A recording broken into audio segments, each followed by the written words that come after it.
Hello guys, in this video I'm going to show you how to select the voice language on the Sygic application.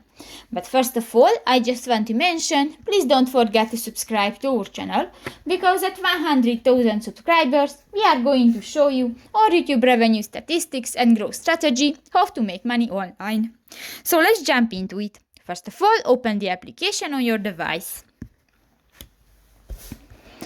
Click to the three lines at the upper right corner of the screen and go to the settings icon.